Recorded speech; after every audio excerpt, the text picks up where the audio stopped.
भारतीय पौराणिक कथाओं में कुत्तों को भोजन कराने के लाभ। भारतीय पौराणिक कथाएं, वेद, पुराण और महाभारत जैसे ग्रंथ कुत्तों को विशेष महत्व देते हैं। कुत्तों को भोजन कराना न केवल करुणा और दयालुता का प्रतीक है, बल्कि यह आध्यात्मिक और भौतिक लाभ भी प्रदान करता है। इन ग्रंथों में कुत्तों को धर्म और न्याय के संरक्षक के रूप में देखा गया है।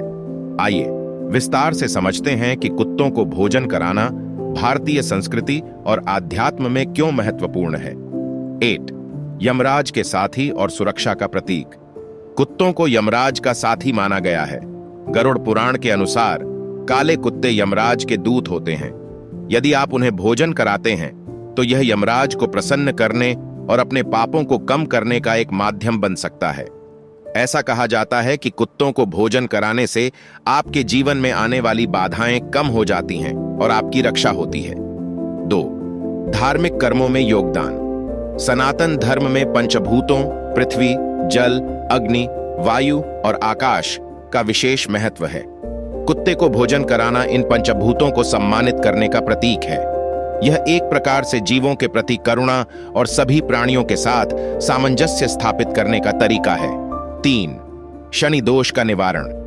ज्योतिष शास्त्र के अनुसार यदि किसी व्यक्ति की कुंडली में शनि दोष हो या शनि की 7.5 चल रही हो तो कुत्तों को रोटी या मीठा खिलाना अत्यंत शुभ माना गया है। इससे शनि के प्रकोप से राहत मिलती है और जीवन में समृद्धि आती है। 4. कर्म और धर्म का संतुलन। कुत्ते को भोजन कराना सेवा परमो धर्म की भावना को प्रकट करता है। महाभारत में धर्मराज युधिष्ठिर और उनके कुत्ते का प्रसंग प्रसिद्ध है। जब स्वर्ग जाने का समय आया तो युधिष्ठिर ने अपने वफादार कुत्ते को छोड़ने से इनकार कर दिया। यह दर्शाता है कि धर्म के मार्ग पर चलने वाले व्यक्ति को हर प्राणी के प्रति समानता रखनी चाहिए। 5. पितरों को तृप्त करना।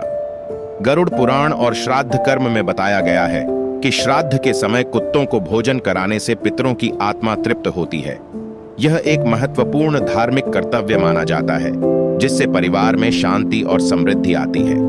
भारतीय पौराणिक कथाओं में कुत्तों को भोजन कराना केवल एक धार्मिक कर्तव्य नहीं, बल्कि यह हमारे मन, समाज और प्रकृति के बीच सामंजस्य स्थापित करने का तरीका है।